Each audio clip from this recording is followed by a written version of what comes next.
Okay, so we're going to start our discussion of fluid dynamics, which is, or at least the topics that we're going to discuss, which is basically the study of fluids in motion. Okay, and we're going to start by taking another look at um, the energy equation. Okay, and if you recall, we defined, and when we were talking about thermodynamics, we defined this quantity theta, which was the specific energy of a flowing fluid, right? And so it was a combination of the enthalpy plus the specific kinetic energy plus the specific potential energy. And if you remember, if I could break enthalpy apart and arrive at the internal energy plus the flow work, where I wrote it in this way, where I got the pressure divided by the density. Whereas if you remember, back when we were doing thermodynamics, we used to use the product of pressure and specific volume, but this is essentially the same quantity. So this is the flow work, you know what I mean? And then the other two terms stay the same. And if you remember, we use this in an energy balance in a device where heat and work interactions are able to occur, where energy that came in, um, energy arrived into the device with a certain amount of fluid. There was an interaction, either a work or heat interaction or both, and then a certain amount of energy departed the the device. And under a steady situation, the energy in the form of mass, work, and heat is equal to the energy that left in the form of mass, work, and heat. Okay, and so that's just a summary of the energy balance associated with steady, um, steady flow devices. We just went over that. Okay, it shouldn't be that hard to remember, I suppose. So we're going to start. We're just going to modify these terms a little bit and sort of uh, uh, talk about them in a little bit more detail. We're going to be interested in certain facets of it. Namely, we're going to be studying a situation where it would be useful to differentiate. The reason I broke this enthalpy back up is to differentiate between the internal energy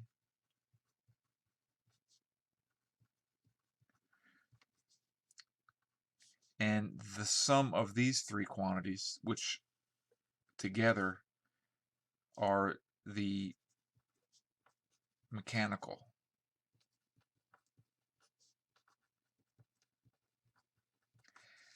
In the fluid mechanics, when we're talking about fluid mechanics, we're going to be more interested in the mechanical energy of the fluid. Okay, we discussed the aspects of internal energy and the thermal transfer and stuff like that when we were doing thermodynamics, but now in this fluid mechanics section, we're going to be more interested in the mechanical energy only. All right. So the first thing I want to do here is divide the energy balance through by the mass flow rate.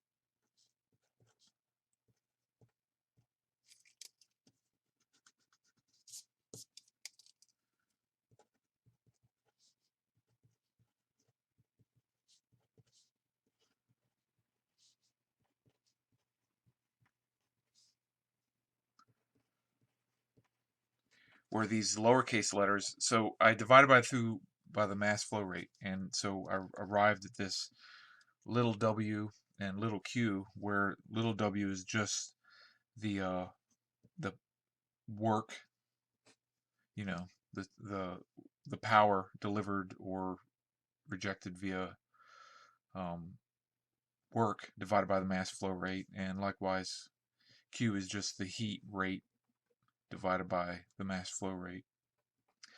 So that's all that is. I just divided through by the mass flow rate and arrived at this situation. Now I can expand these thetas out.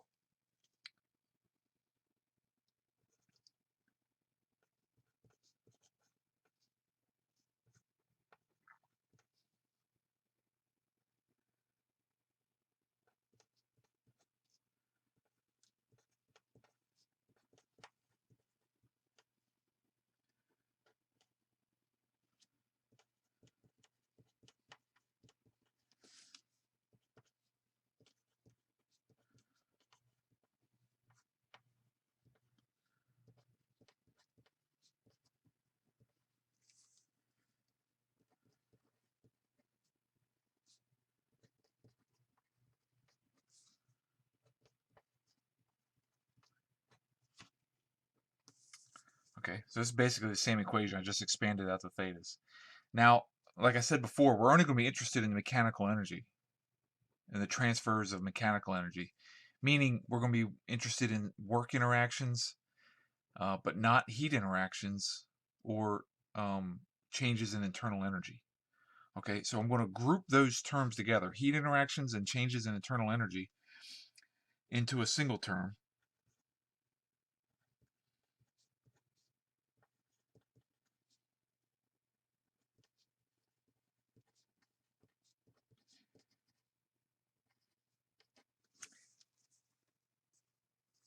And essentially what happens is the way I've written this combination of terms is this equates to mechanical energy that's lost to our system. Okay, so I group these together, and these basically constitute mechanical energy that's lost to the system. So it winds up being on the right hand side of the equation, the energy that's left, that leaves our system. So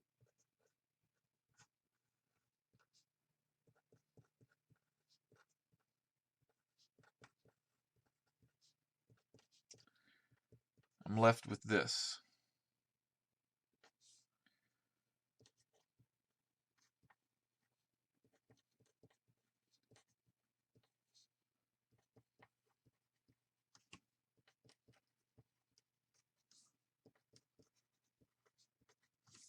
So now I just have the mechanical energy coming in equals the mechanical energy leaving plus whatever is lost via some heat interaction or change in internal energy of the fluid.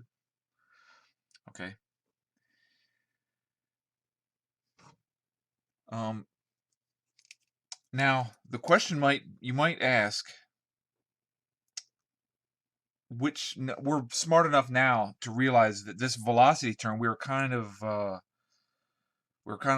playing fast and loose with the rules a little bit when we were doing back in thermodynamics. What was this velocity when we were dealing with uh, changes in kinetic energy? Because like we know now that if I have a fluid flowing through, say, a circular pipe, that fluid has a velocity profile. You know, I have a situation like this where it varies as a function of its position within the cross-sectional area of the pipe.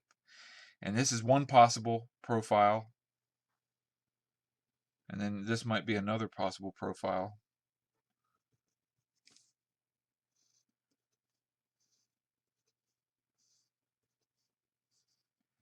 And oftentimes what we're talking about when we're dealing with velocity, the easier one to find would be this one right here, where this might be the average velocity.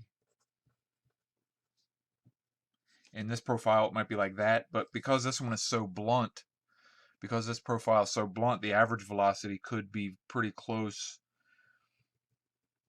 to sort of the peak velocity, right?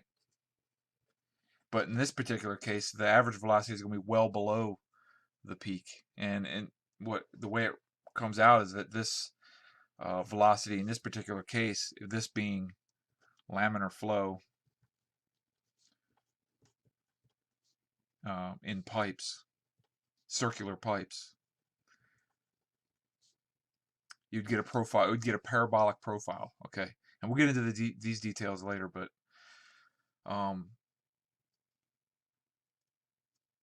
but anyway, this one right here would belong to what's called turbulent flow.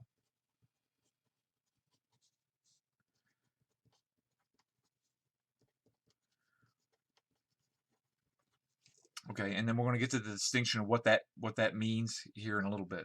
But the only thing we need for right now is that in the case of laminar flow in pipes, we have a situation where the average velocity is much less than the peak velocity, um, and the average velocity here is going to be much, essentially equal to the peak velocity, or at least pretty close. Okay, so which velocity are we using here? Are we using the velocity here? Are we using the peak velocity? Are we using average velocity? Uh, and so that distinction is important when we're talking about energy, when we're actually talking about the energy. Okay. And your first guess might be that we could use the average velocity there. Okay. But you would actually be incorrect. What we're really after is the average kinetic energy. That's really what we want. We want this term should represent the average kinetic energy. Okay? And so the average kinetic energy, just like any function, if I'm averaging it over the cross-sectional area, is going to be 1 over the area times the integral of that function dA, right? So I'm going to integrate over the area, and this function, the kinetic energy, is just 1/2 v squared dA. So that's the average kinetic energy. Okay, and the average this is not equal to 1/2 v average squared. That's not equal to that. This is equal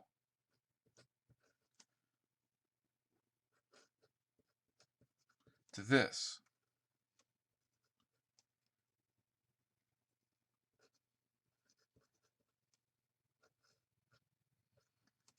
And you can tell this quantity and this quantity are not equivalent. Okay, essentially what it comes down to is the sum of squares is not equal to the square of a sum. So that in algebraic terms, this would be like saying x squared plus y squared does not equal x plus y quantity squared. I mean, you could plug any number in there and you'd see that. And this is essentially just that same statement, but written in calculus. All right. So with that being said, the kinetic energy, what we're after here is the average kinetic energy, and we don't get there by applying the average velocity and just squaring the average velocity and multiplying it by half. All right. So we apply what's called the kinetic energy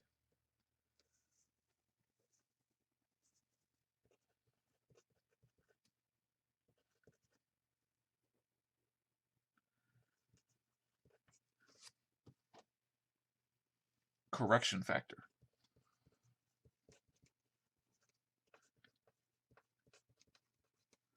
given the symbol alpha.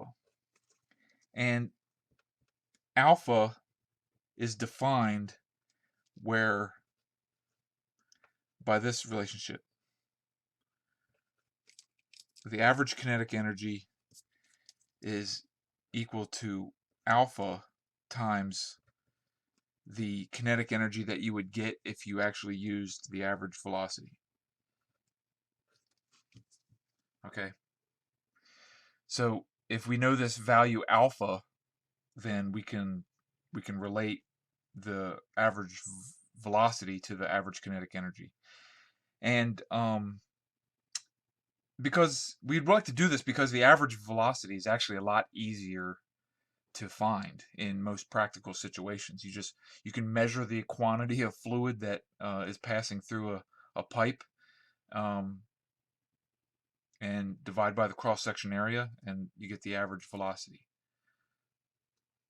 You follow what I'm saying? So if I have the volume flow rate passing through a pipe, which is kind of easy to get, you can get your hands on the volume flow rate, and then you divide by the cross-section area, you have the average velocity. But actually computing, if you'd have to to compute it the other way, to compute it via this integral, you would need the actual velocity profile. So this alpha varies in circular pipes, which is a typical situation we're going to be dealing with. This would relate to like an alpha of 2. So for laminar flow in pipes, alpha equals 2. For turbulent flow in pipes, it comes to about between 1.04 and 1.1 essentially. So the idea that we were using 1 for our calculations back in thermodynamics isn't an egregious error.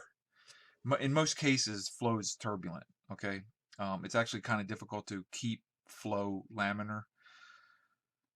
Any sort of disturbance would cause the onset of turbulence, and if the flow, unless the flow is sufficiently slow, those perturbations will grow into a situation where you're fully turbulent, and you'd have a situation like this.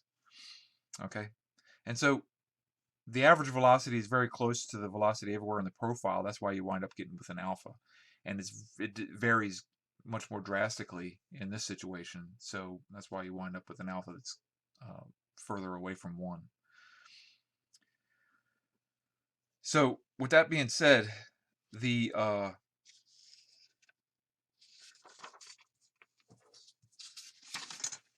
energy equation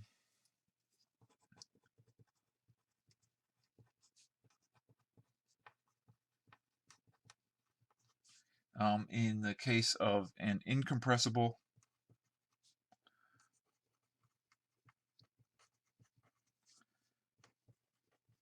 steady flow is given by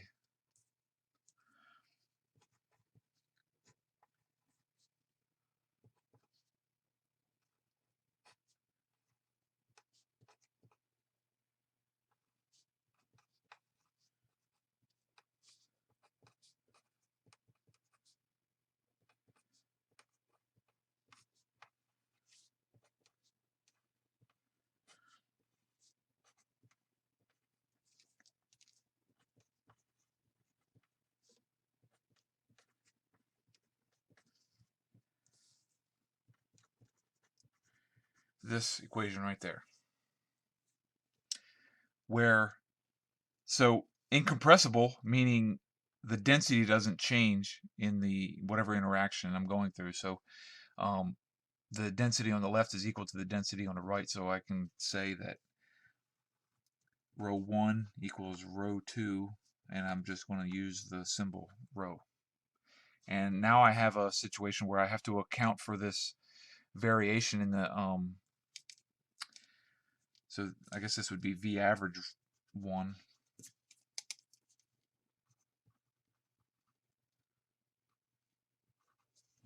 and this would be V average 2.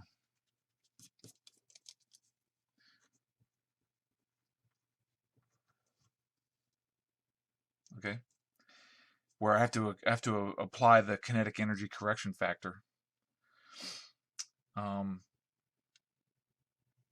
But this is the energy equation for incompressible steady flow.